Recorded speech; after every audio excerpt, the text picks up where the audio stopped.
दिवसीय विशेष सत्र शुरू। प्रोटेम स्पीकर स्टीफन मरांडी नवनिर्वाचित विधायकों को दिला रहे शपथ। कल नए स्पीकर का होगा चुनाव। भाजपा ने राज्य की विधि व्यवस्था पर उठाए सवाल। सरकार को विभिन्न मुद्दों पर घेरा। कहा, पार्टी सजग प्रहरी के रूप में जनता के साथ खड़ी।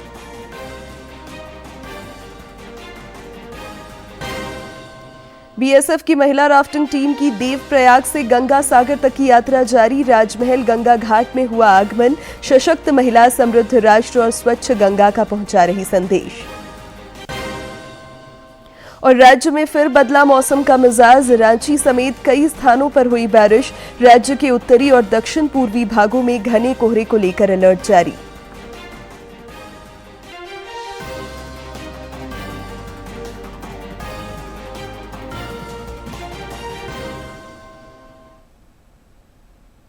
नमस्कार, खबरें झारखंड में आपका स्वागत है। मैं हूं शिवानी कुमारी और अब समाचार विस्तार से। प्रधानमंत्री नरेंद्र मोदी ने आज जयपुर में rising Rajasthan global investment summit का उद्घाटन किया। प्रधानमंत्री ने इस दौरान विकसित भारत थीम पर आयोजित प्रदर्शनी का अवलोकन किया और उपस्थित लोगों का हौसला बढ़ाया। गौरतलब है कि राजस्थान सरकार ने विभिन्न क्षेत्रों में 30 लाख करोड़ रुपए के निवेश मसौदों पर हस्ताक्षर किए हैं। इस समिट के माध्यम से विदेशी निवेशकों को भी राज्य में निवेश के लिए प्रोत्साहित किया जाएगा। इस दौरान प्रधानमंत्री ने अपने संबोधन में कहा कि पिछले 10 वर्षों में भारत का निर्यात दोगुना हुआ है, साथ ही एफडीआई भी दोगुनी हुई है। श्री मोदी ने कहा कि रिफॉर्म, ट्रांसफॉर्म और परफॉर्म के मंत्र से भारत की अर्थव्यवस्था तेज गति से आगे बढ़ रही है, जो दुनिया भर के निवेशकों को आकर्षित कर रहा है।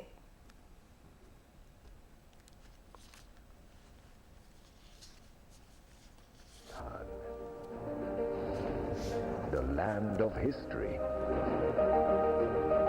royalty, and kings, of rich traditions and vivacious colors, the largest state of India. The year 2047 will mark the birth centenary of the world's largest democracy. The Honorable Prime Minister Shri Narendra Modi has envisioned Viksit Bharat. Bharat ने जो विकास किया है वो हर क्षेत्र में नजर आता है। आजादी के बाद के 7 दशक में भारत दुनिया की 11वीं सबसे बड़ी इकोनॉमी बन पाया था। बीते 10 वर्षों में भारत ने अपनी इकोनॉमी की साइज करीब करीब डबल किया है। बीते 10 वर्षों में भारत का एक्सपोर्ट भी करीब करीब डबल हो गया है। 2014 से पहले के दशक की तुलना में बीते दशक में एफडीआई भी 2 गुना से अधिक हुआ है। इस दौरान भारत ने इंफ्रास्ट्रक्चर का खर्च करीब 2 ट्रिलियन रुपए से बढ़कर 11 ट्रिलियन तक पहुंचा दिया है।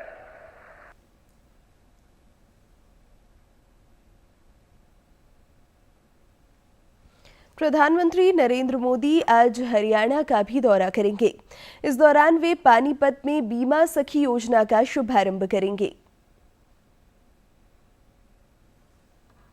बीमा निगम यानी एलआईसी की ये एक पहल है।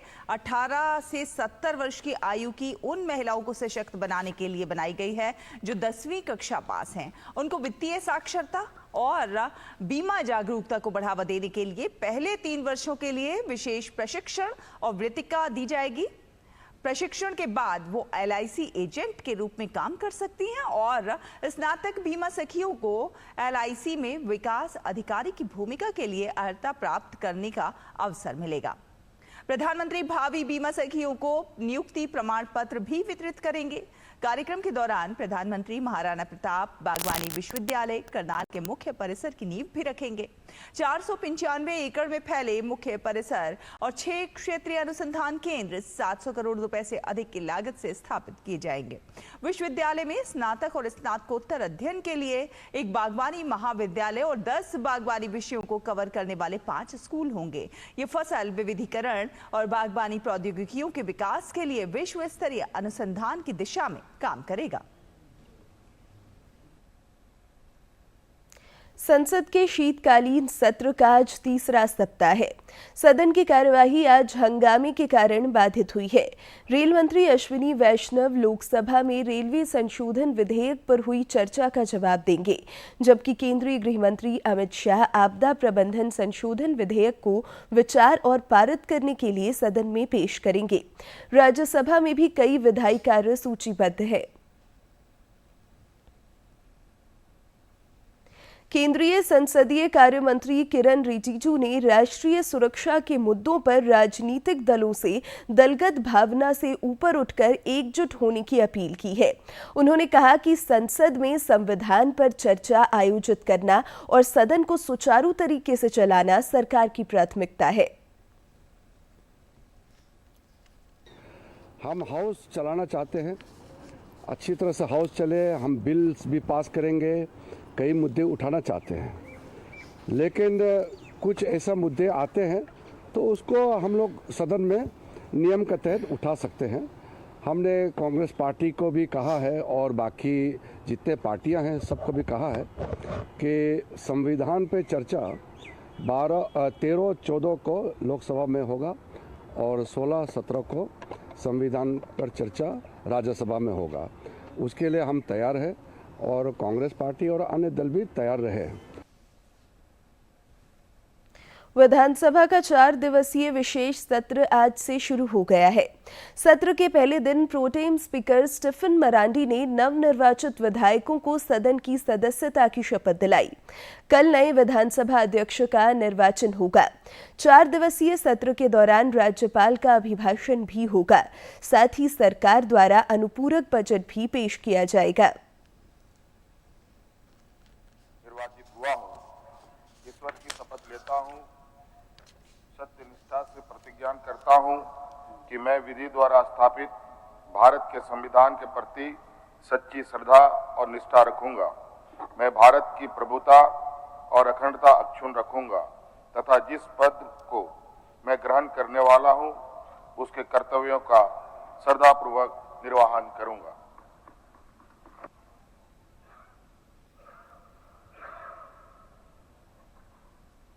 सदन इस बार बदला सा दिख रहा है। वहीं कुछ नए चेहरे भी इस बार सदन की शोभा बने हैं।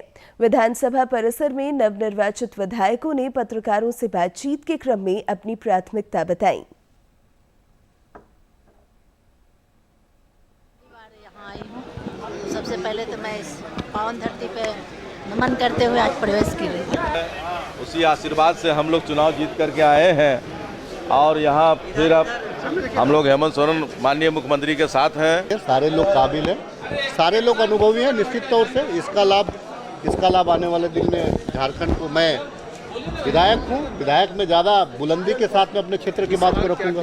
पता है कि करोड़ों रुपए की क्षति पहुंचाया वहाँ के वन पदाधिकारी, तो हम कहें कि अभी तो विधानसभा में कल इस सवाल को उठाऊंगा।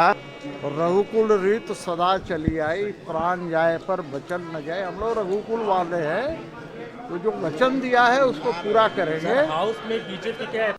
डुमरी से नवनिर्वाचित विधायक जयराम महतो ने कहा है कि जेएलकेएम पार्टी राज्य के विकास को नई दिशा देने के लिए संकल्पित है। विधानसभा परिसर में बातचीत करते हुए उन्होंने कहा कि पार्टी सदन में जनता की आवाज बनेगी। यहाँ हजारों लाखों करोड़ों किसानों की आस्था है और यदि हम मंदिर प्रवेश करते हैं तो चप्पल खोल के, अगर मस्जिद प्रवेश करते हैं तो जूते चप्पल खोलकर, तो शायद इस विधानसभा के भीतर करोड़ों लोगों की आस्थाएं टिकी हैं। तो मेरा मानना है कि आज इस लोकतंत्र का मंदिर बाकी कई धार्मिक स्थलों से एक महत्वपूर्ण स्थान रखता है। इसीलिए आज उस आस्था के केंद्र में मैं पहली बार दाखिल होने जा रहा हूं और साथ ही साथ अपने दाखिल होने के साथ लाखों लोगों की उम्मीदों को लेकर जा रहा हूं। इसीलिए मेरा मानना है कि जो स्थान, जो सम्मान धार्मिक स्थलों का है, वही सम्मान इस सदन का है। विधानसभा सत्र को लेकर कल बैठकों का दौर भी चला।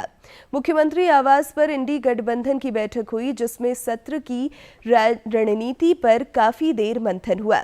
बैठक के बाद पत्रकारों से बातचीत करते हुए मंत्री राधाकृष्ण किशोर ने बताया कि विशेष सत्र में राज्यपाल का अभिभाषण होगा, साथ ही अनुपूरक बजट भी पेश किया जाएगा। उन्होंने कहा कि सत्ता पक्ष के विधायकों को निर्देश दिया गया है कि वे हेमंत सोरेन सरकार की 5 वर्ष की उपलब्धियों को सदन में बेहतर तरीके से रखें। वो उपलब्धि हासिल नहीं हुई थी इस राज्य को जो हेमंत सोरेन सरकार के नेतृत्व काल में 5 वर्षों में उपलब्धि हासिल हुई हर परिक्षेत्र में, और कम उपलब्धि नहीं है। उन बातों पर तैयार रहेंगे लोग। विपक्ष की ओर से अगर कोई ऐसा प्रश्न खड़ा किया जाता है, कोई ऐसी बातें कही जाती हैं जो तार्किक ना हो, उसका जवाब सत्ता पक्ष की ओर से एकदम लॉजिकल आंसर किया जाएगा और स्ट्रांगली उसको, जो ऐसे विपक्ष का कोई भी अगर आरोप आता है तो उसका कंडेम हम लोग करेंगे। रांची स्थित भाजपा कार्यालय में कल पार्टी विधायकों की भी बैठक हुई। इस दौरान विधानसभा सत्र को लेकर विमर्श हुआ। पार्टी अध्यक्ष बाबूलाल मरांडी ने विधायकों को कई टिप्स दिए। विधायक नवीन जायसवाल ने पत्रकारों से बातचीत के क्रम में विधि व्यवस्था समेत अन्य मुद्दों पर राज्य सरकार को घेरा।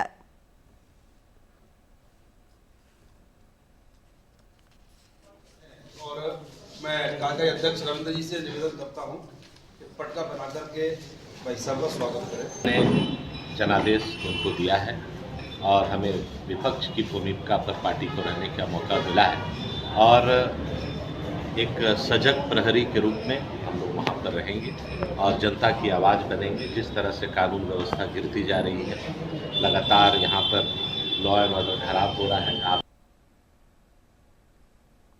रक्षा राज्य मंत्री और रांची के सांसद संजय सेठ से 50 लाख रुपए की रंगदारी मांगने के आरोपी को पुलिस ने गिरफ्तार कर लिया है। कांके थाना क्षेत्र के होचर निवासी मिनहाजुल अंसारी ने पूछताछ में अपना अपराध कबूल किया है। पुलिस रक्षा राज्य मंत्री से रंगदारी मांगने के पीछे मिनहाजुल अंसारी की असली मंशा का पता लगा रही है। प्रयागराज में महाकुंभ को लेकर तैयारियां जोरों पर हैं। रेल मंत्री अश्विनी वैष्णव ने प्रयागराज के 5 रेलवे स्टेशनों का निरीक्षण कर जरूरी निर्देश और सुझाव दिए। उन्होंने बताया कि महाकुंभ के लिए 3000 विशेष रेलगाड़ियां चलाई जाएंगी। पूरे देश भर से गाड़ियों को रिक्विजिशन किया गया है। महाकुंभ के लिए बहुत ध्यान रखा गया है कि कौन सी जगह, कौन सी भी गाड़ी में इंजन का रिवर्सल करने का समस्या न रहे। इसके लिए मेमो गाड़ियां 16 कोच वाली देश भर में जहां पर भी थी सब जगह लाके अपने महाकुंभ के लिए लाई जा रही है। और जो रेगुलर पैसेंजर, रेगुलर कोच वाली गाड़ियां हैं, उसमें दोनों तरफ इंजन लगेंगे, आगे और पीछे दोनों तरफ इंजन लगेंगे, जिससे कि गाड़ी को रिवर्सल करने के लिए इंजन हटाना फिर वापस दूसरी तरफ इंजन लगाना, वो समस्या नहीं रहेगी। सामुदायिक पुलिसिंग के तहत पूर्वी सिंहभूम जिले में अनेक कार्य हो रहे हैं। इस क्रम में जिले के डुमरिया प्रखंड अंतर्गत लखाईडीह गांव के आवासीय विद्यालय के बच्चों को सामुदायिक पुलिसिंग के तहत जुबली पार्क और टाटा स्टील जैविक उद्यान का भ्रमण कराया गया। जिले के वरीय पुलिस अधीक्षक किशोर कौशल ने बताया कि पुलिस की ये कोशिश है कि आम लोगों से संवाद बढ़े और लोग पुलिस को अपनी समस्याओं से अवगत कराएं।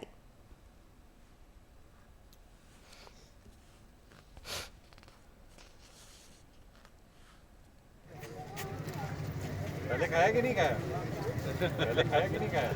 कहीं ना कहीं जो नक्सली ने अपनी पैठ बनाई पुराने समय में, उसका हम लोग का एक कहीं ना कहीं थोड़ा कनेक्ट में समस्या थी।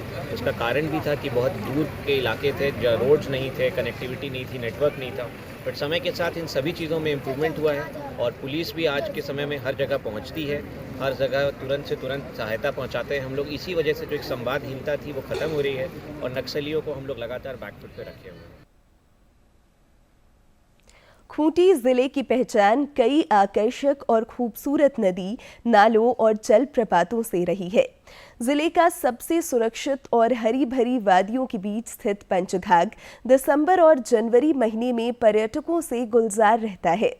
फॉल की जलधारा जब यहाँ पहाड़ों और ऊबड़ खाबड़ चट्टानों के बीच से होकर बहती है तो प्रकृति के शांत वातावरण में कल कल की मृदुल ध्वनि पर्यटकों का मन मोह लेती है। देखिए पंचघाघ पर ये खास रिपोर्ट। खूंटी जिले की सभी नदी नालों और फॉल की बहती जलधारा बेहद आकर्षक और स्वच्छ नजर आती है। खूंटी जिले का सबसे सुरक्षित और हरी भरी वादियों के बीच स्थित पंचघाघ दिसंबर और जनवरी माह में पर्यटकों से गुलजार रहता है। सुरक्षित और स्वच्छ प्राकृतिक सौंदर्य के बीच पर्यटक सपरिवार बच्चों के साथ यहां पहुंचते हैं और खूब एंजॉय करते हैं। देखा तो यहाँ मतलब ये सेफ्टी नहीं रहे, ये बड़ा ये सीढ़ी में बना नहीं रहे, इसलिए जो रहे नेचुरल जैसे से बड़ा का शहर है और लेकिन तो बहुत बदलाव है। से बड़ा छोड़ा मन संगे आवे के लिए दिक्कत हुआ था। शहरी कल्चर में रहने वाला परिवार जब पंचघाघ में जंगल पहाड़ों की नैसर्गिक छटा के बीच पहुंचता है तो प्राकृतिक सुंदरता में उनके चेहरे की चमक देखने लायक होती है। हरे भरे सखुआ के विशाल वृक्षों के बीच कलकल करती नदी और चट्टानों से गिरती हुई जलधारा पर्यटकों के लिए सेल्फी पॉइंट बन जाती है। यहाँ पे फॉल है और अच्छा वातावरण है, एटमॉस्फेयर बहुत अच्छा है, अच्छा लगता है आके। दोस्तों और परिवारजनों के साथ पंचघाघ में घूमना फिरना और पहाड़ी पानी में नहाने का आनंद लेना पर्यटकों के लिए यादगार पल बन जाता है। कई पर्यटक इसे अपने कैमरे और मोबाइल में कैद कर सुखद अनुभूति के साथ पिकनिक का आनंद मनाते हैं। यहाँ पे मजे करने के लिए बहुत जगह है। अभी अगर हम लोग जाएंगे तो सबसे पहला फॉल्स पे हम लोग को मिल जाएगा एक पार्क जहाँ पे खेल सकते हैं और यहाँ पे भी मजे हो सकता है पानी के ऊपर। खूंटी जिला प्रशासन और पर्यटन विभाग द्वारा पिकनिक के सीजन में पर्यटक मित्र और सुरक्षा प्रहरी भी तैनात किए जाते हैं। स्थानीय ग्रामीण पूरे वर्ष भर पिकनिक सीजन का इंतजार करते हैं और दुकान सजाकर खाद्य सामग्रियों की बिक्री भी करते हैं। इस बार भी अस्थायी दुकानें सज चुकी हैं। खूंटी से ज्योत्सना की रिपोर्ट।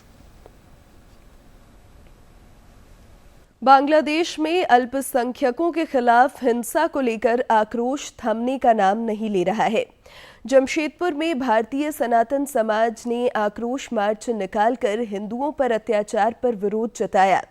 इस आक्रोश मार्च में बड़ी संख्या में महिलाएं भी शामिल हुई। प्रदर्शन में शामिल लोगों ने बांग्लादेश में हिंदुओं के खिलाफ अत्याचार और उत्पीड़न पर तत्काल रोक लगाने की मांग की। माध्यम से मशाल जुलूस के माध्यम से एक छोटा रैली निकाले जिसमें सैकड़ों की संख्या में हमारे माताएं, बहनें, बच्चे, बुजुर्ग साथी, युवा साथी उपस्थित हुए और एक शांतिपूर्ण ढंग से भारत सरकार से आग्रह किए कि हम लोग आपके साथ हैं। विरोध का प्रदर्शन कर रहे हैं, इसके लिए हम लोग सब लोगों ने काला पट्टा लगाया है। ये विरोध का प्रदर्शन कर रहे हैं और साथ ही साथ हम लोग अभी गोलमुरी गोलचक्कर में जाकर प्रधानमंत्री का पुष्प का दहन करेंगे। बांग्लादेशी प्रधानमंत्री। अपना नाम बताइए। मेरा नाम गीता। जनजातीय बहुल गांवों के कायाकल्प के लिए केंद्र सरकार की पहल पर पीएम जनमन योजना चलाई जा रही है। साहिबगंज जिले में भी इस योजना का क्रियान्वयन किया जा रहा है। आईटीडीए के परियोजना निदेशक संजय कुमार दास ने सुदूरवर्ती बिजुलिया पहाड़ के पहाड़िया गांव पहुंचकर पीएम जनमन योजना के तहत आंगनबाड़ी सेविकाओं द्वारा पीवीटीजी गांव के संबंध में तैयार सर्वे रिपोर्ट का सत्यापन किया। उन्होंने पीएम जनमन योजना के तहत विभिन्न मापदंडों का भी जायजा लिया और जरूरी निर्देश दिए। श्री दास ने बताया कि पीएम जनमन योजना के तहत जिले में अब तक 165 पीवीटीजी गांवों का सर्वे किया जा चुका है। देने का काम करेंगे या इम्प्लीमेंट का काम कराएंगे।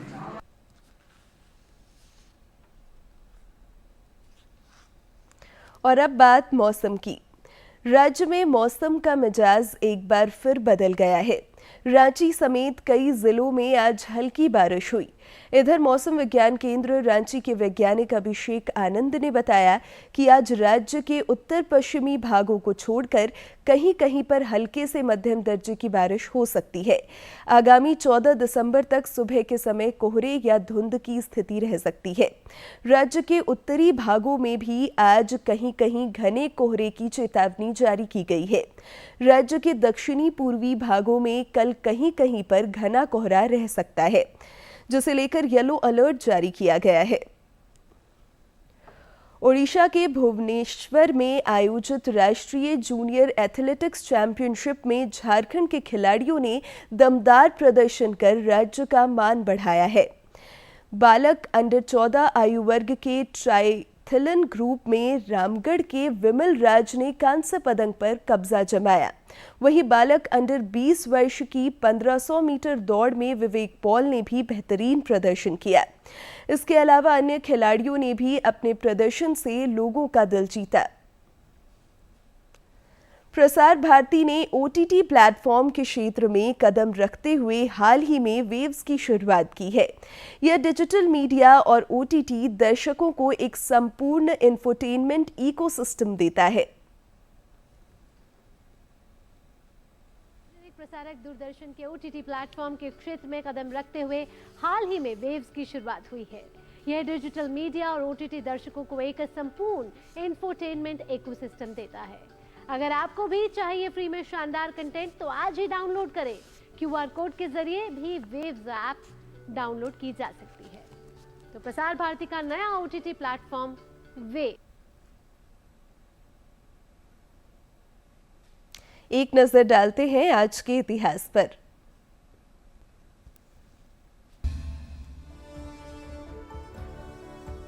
नौ दिसंबर साल 1946 को संविधान सभा की पहली बैठक हुई। यह बैठक नई दिल्ली के कॉन्स्टिट्यूशनल हॉल में हुई, जिसे अब संसद भवन के केंद्रीय कक्ष के नाम से जाना जाता है। भारतीय संविधान सभा का गठन भारत के संविधान की रचना के लिए किया गया था।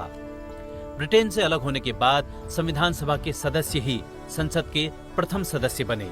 सभा का उद्घाटन आचार्य कृपलानी द्वारा संविधान सभा के अस्थायी अध्यक्ष डॉक्टर सच्चिदानंद सिन्हा का परिचय कराने से आरंभ हुआ।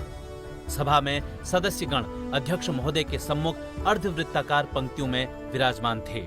संविधान सभा में 9 महिलाओं समेत 207 सदस्य उपस्थित थे। 9 दिसंबर साल 1825 को राव तुलाराम सिंह का जन्म हरियाणा के रेवाड़ी में हुआ। वे 1857 के प्रथम भारतीय स्वतंत्रता संग्राम के प्रमुख नेताओं में से एक थे। उन्हें हरियाणा राज्य में राजनायक माना जाता है। आजादी की लड़ाई के दौरान दिल्ली में स्वतंत्रता संग्राम के सैनिकों की सैन्य बल, धन और युद्ध सामग्री से सहायता प्रदान करने का श्रेय राव तुलाराम को ही जाता है। अंग्रेजों से भारत को मुक्त कराने के उद्देश्य से उन्होंने ईरान और अफगानिस्तान के शासकों से मुलाकात की। साल 2001 में भारत सरकार ने महाराजा राव तुलाराम की स्मृति में एक डाक टिकट जारी किया। 9 दिसंबर साल 2003 से अंतर्राष्ट्रीय भ्रष्टाचार विरोधी दिवस मनाने की शुरुआत हुई।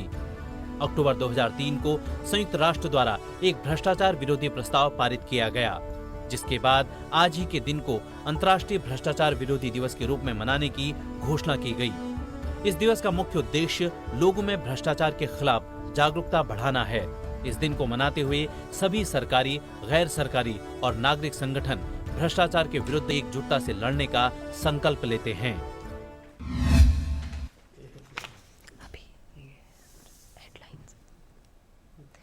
आज के हेल्थ सेगमेंट में देखते हैं प्रदूषण से शरीर में पड़ने वाले दुष्प्रभाव के संबंध में ये खास रिपोर्ट।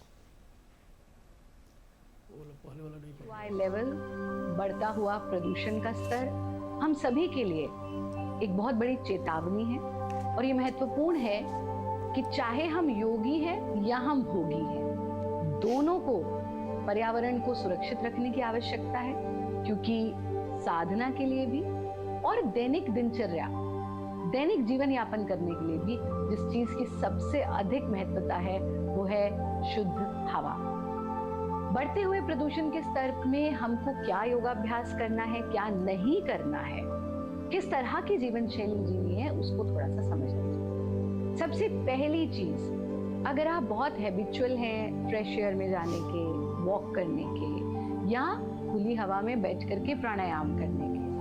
तो आपने हमेशा हमें यही कहते सुना है, आचार्य श्री आप तो कहती हैं कि फ्रेश एयर में वॉक कीजिए, प्रकृति के सानिध्य में समय बिताइए, लेकिन इस थोड़ी सी अवधि के लिए, जब तक 1 सप्ताह 10 दिन, थोड़ा सा हम पहली चीज इंडोर रहें। अगर हम दमा के पेशेंट हैं, एस्थमा के पेशेंट हैं, या हमको स्किन प्रॉब्लम्स बहुत ज़्यादा हैं, या इनसे जुड़ी हुई और समस्या, और अगर हम बिल्कुल स्वस्थ हैं और हमें लगता है कि हाँ भाई हम जो है बहुत दौड़ भाग करते हैं, तो बात अलग है। अदरवाइज कोशिश करें कि हम थोड़ा समय इंडोर्स रहें। दूसरा काम, बहुत ज़्यादा डीप ब्रीदिंग या गहरे प्राणायाम का अभ्यास नहीं करें। क्या करना है? सबसे पहले हमको करना है कपाल भाती का अभ्यास। कपाल भाती का जब हम अभ्यास करते हैं तो हम अपने भीतर, क्योंकि सर्व रोग मलाश्रय, सारे रोगों की जड़ मल है, उस मल को हम बाहर थ्रो करते हैं।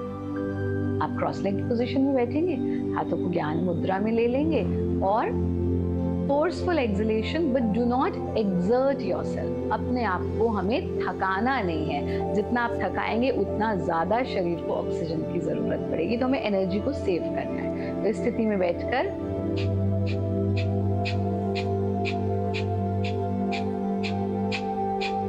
ऐसा कपाल भाती क्रिया का अभ्यास हम कर रहे हैं, प्राणायाम नहीं, यानी हम बंद का अभ्यास इसमें नहीं कर रहे। तो कपाल भाती क्रिया को आप 100-150 बार कर लीजिए।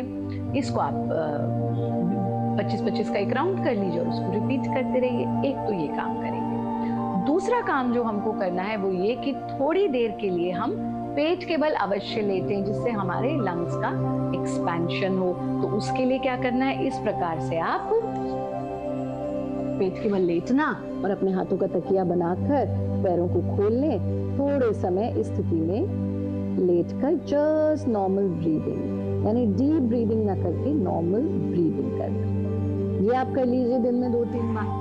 अभ्यास क्रम में ऐसा अभ्यास न लें जो आपको थकाए, जो आपको टायर्ड फील कराए। अगर आपको जल नेति आता है कैसे करना है, तो आप जल नेति का अभ्यास जरूर करें, क्योंकि ये हमारे नेजल ट्रैक को क्लीन करने का काम करता है। और अगर जल नेति नहीं आता कैसे करना है, तो फिर उसका एक बहुत छोटा सा क्लिनजिंग, नेजल क्लिनजिंग के लिए आप क्या करेंगे? आप अपने बाथरूम में सिंक में जाएंगे और अपने, जिसे चुल्लू भर पानी कहते हैं, अंजलि में पानी ले लेना, मुंह बंद और नाक पर इसे हाथ को रख के इस पानी को अंदर ले लें।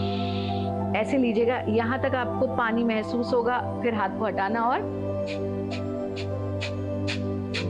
इस तरह से पानी को बाहर छोड़ देना। जब आप ऐसा करेंगे तो कभी कभी तो आपको नासिका के अंदर से कुछ काला पदार्थ भी निकलता हुआ दिखेगा, यानी वो सफाई हो रही। ये कर लीजिए। और अंत में एक काम और करना है, और वो ये कि आपको अजवाइन के पानी की स्टीम लेनी है। तो एक भिगोने में अजवाइन का पानी बॉईल कर लीजिए, टॉवल अपने ऊपर डाला और उसको डीप स्मेल करना है। और ये काम आप रात्रि में सोने से पहले करें। अजवाइन के पानी की स्टीम ली और फिर 1-1 बूंद गाय का शुद्ध देसी घी दोनों नासिकाओं में डाल लीजिए। भोजन में हमें कोशिश करनी है बहुत गरिष्ठ भोजन ना करें। Keep your stomach light and बहुत अधिक एक्सर्ट ना करें, और नियमित रूप से जो सूक्ष्म व्यायाम है वो करते रहें। नमस्ते। और अब अंत में मुख्य समाचार एक बार फिर।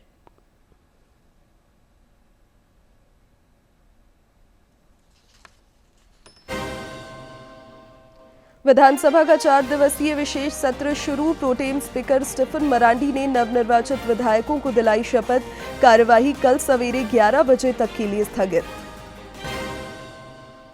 भाजपा ने राज्य की विधि व्यवस्था पर उठाए सवाल। सरकार को विभिन्न मुद्दों पर घेरा। कहा, पार्टी सजग प्रहरी के रूप में जनता के साथ खड़ी।